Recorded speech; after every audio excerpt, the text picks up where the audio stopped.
Lebih baik Anda menikahi seorang perempuan muslimah yang wajahnya biasa-biasa tapi beriman dibandingkan perempuan cantik yang memukau tapi musyrik.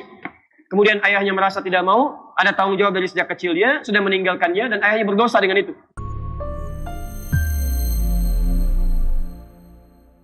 Waalaikumsalam warahmatullahi wabarakatuh. Ustaz, bagaimana hukumnya apabila menikah tanpa wali dari ayah kandungnya karena ayahnya sudah meninggalkan dari sejak kecil tapi masih ada sampai sekarang, cuman tidak mau untuk menjadi wali? Apakah diperbolehkan dengan wali hakim? Tapi boleh, iya. Dan fungsinya bukan cuma saat menikahkan, tapi sampai memberikan solusi kalau ada persoalan di rumah tangga. Dalilnya untuk perempuan ini ada di Quran surah kedua ayat 221, posisi paling kanan sebelah atas. Kemudian kalau ada persoalan, wali bertindak di Quran surah keempat An-Nisa ayat 35, posisi paling kiri di pertengahan. Saya bacakan ayatnya. Wala tankihul musyrikati hatta yu'minna. Jangan sampai ada laki-laki menikahi perempuan musyrik sampai dia mau beriman. Wala amatun mu'minatun khairun min musyrikatin walau a'jabatkum. Lebih baik Anda menikahi seorang perempuan muslimah yang wajahnya biasa-biasa tapi beriman dibandingkan perempuan cantik yang memukau tapi musyrik. Antum pilih mana? Menikah dengan perempuan musyrik tapi cantik atau perempuan beriman tapi wajahnya biasa saja? Pilih mana? Tapi baik yang cantik beriman gitu kan? Kalau pilihan seperti tadi.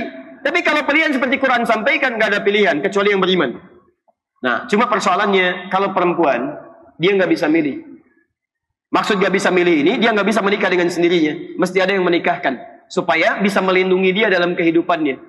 Ya karena sifat perempuan kadang-kadang butuh perlindungan yang lebih dibandingkan dengan laki-laki. Baik teman-teman, maka kalimatnya berubah. Wala tunkihul musyrikina hatta yu'minu. Jangan pernah nikahkan anak perempuan Anda dengan laki-laki musyrik sampai dia mau beriman. Jangan pernah nikahkan. Dari redaksi ini kata para ulama disepakati bahwa harus ada fungsi wali bagi perempuan ketika dia mau menikah. Siapa wali ini? Adalah kerabat terdekat. Pertama dari ayahandanya yang mengandung, yang menjadi wali atau wali rahimnya, ya, ayah biologisnya. Kalau masih ada, ya, atau masih ada, dia punya kesanggupan. Tapi kalau sifat kesanggupannya istita'ah hilang dari dirinya, misal ayahnya masih ada, tapi nggak sanggup untuk menikahkan karena saking harunya misalnya, ya, sampai mengucapkan kalimat ijab dan qabul misal, ya, bisa jadi keliru.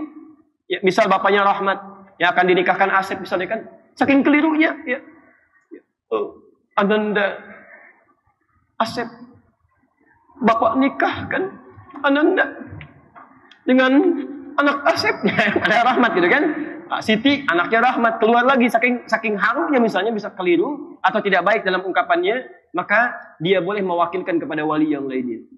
Siapa wali yang lainnya? Bisa kerabat terdekat yang lain, bisa paman, bisa kakak laki-laki yang kandung, atau wali hakim yang bisa dijadikan sebagai bagian dari, ya, pembantu untuk bisa menikahkannya. Bisa misalnya mohon maaf, ya, guru daripada ayah, ya. Bisa misalnya mohon maaf dari wali hakim petugas tertentu, itu sah. Boleh dilakukan, ya.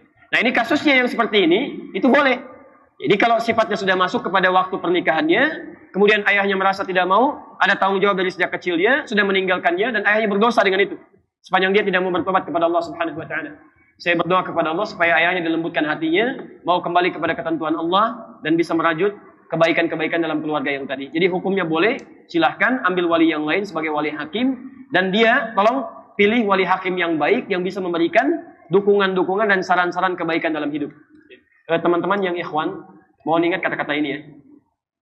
Wali itu tugasnya bukan hanya menikahkan, tapi menjadi tempat untuk berkonsultasi ketika ada persoalan rumah tangga didapati. Bahkan ketika ada suasana yang luar biasa kerasnya, sampai dimungkinkan terjadi perceraian, maka wali ini yang dijadikan rujukan untuk konsultasi. Ya, lihat, wa in khiftum shiqaqa bainihima fab'athu hakaman min ahli wa hakaman min ahliha. Jika Anda dikhawatirkan sifat di rumah tangga yang berat situasinya sampai terjadi perpecahan luar biasa, maka utuslah seorang wali yang dipercaya dari keluarga laki-laki atau perempuannya. Jadi intinya boleh itu dilakukan dan silahkan berlangsung pernikahan dan semoga Allah memberikan rahmat dan keberkahan dalam pernikahannya.